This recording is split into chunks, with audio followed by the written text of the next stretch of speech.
just pulling out of the dock right now, and it's time to go find the location where we're going to anchor. Now, anchor fishing is a numbers game. We're looking for ambush points. What are ambush points? It can be anything from piling rows to tips of islands, rock points jutting out, any place that we can find where it might condense the fish. And that could even be choke points in the river where the river narrows. So what we're gonna do is we're gonna go out and explain each one of these types of structures and explain why these fish will hold and associate to this type of cover. So let's head on out here and get to our first one. We're pulling up on our first type of structure right now, and this is a man-made structure called a piling row. The design for these pilings is to divert the flow of water. They try and do it to keep the river in a specific channel. Now what this also does is it concentrates the fish.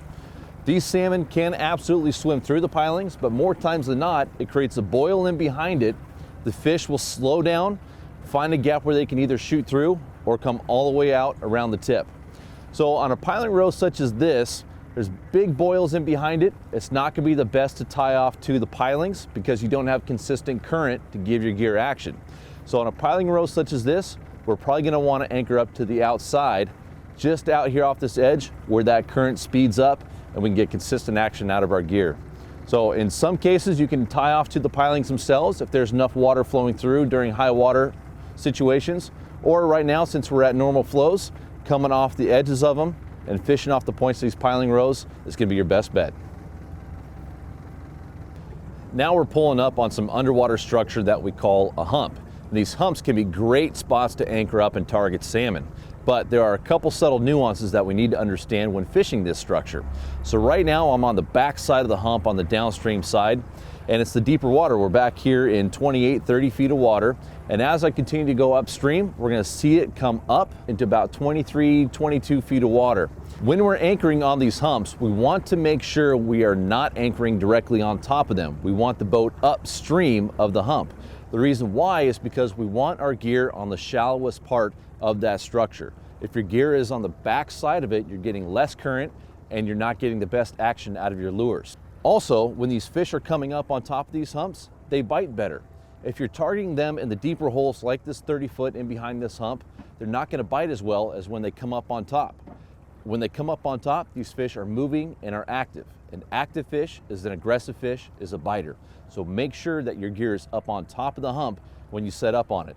So when anchoring, find the spot, create a GPS waypoint or a visual idea of where it is, get well upstream of it, and then drop your anchor to make sure that when your gear is out, it's sitting on top of that ridge.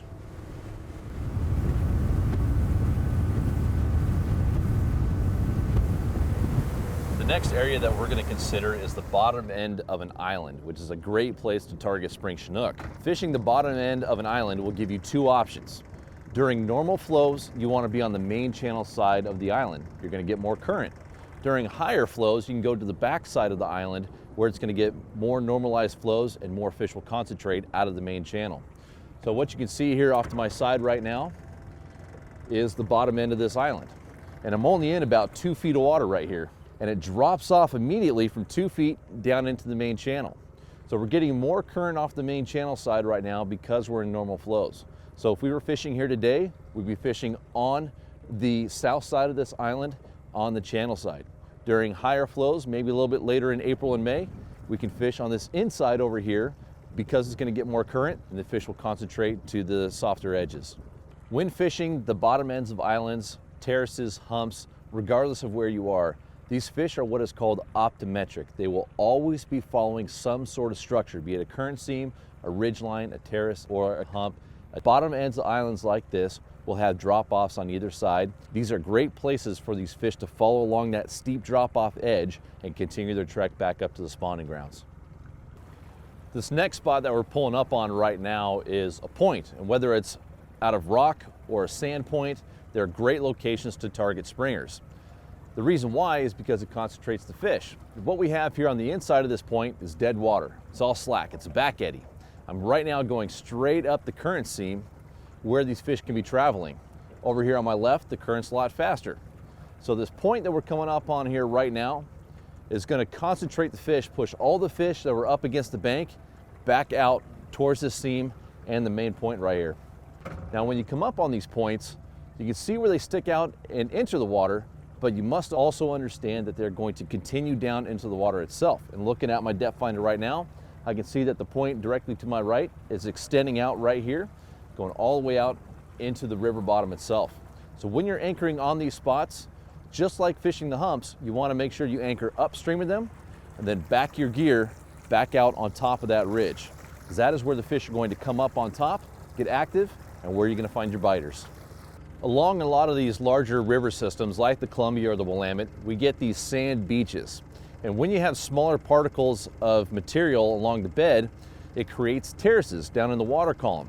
And these terraces can be from 6 to 10 feet, then it drops down. Your next bench can be 8 to 15 feet, then 20 to 30 feet, and then down on into the main channel. And these terraces, these benches that are created, are awesome travel lanes that these fish will follow. So what you want to do is find where these terraces are. Now the higher the water, the closer to the shore that you want to be, that 6 to 10 foot range. The lower the water, the more normal flows or even low clear flows during years that we don't get as much rain or snow melt, you can come out here into that 18, 25, 30 foot range. But when you're setting up on them, you want to make sure that you are fishing on the actual bench itself.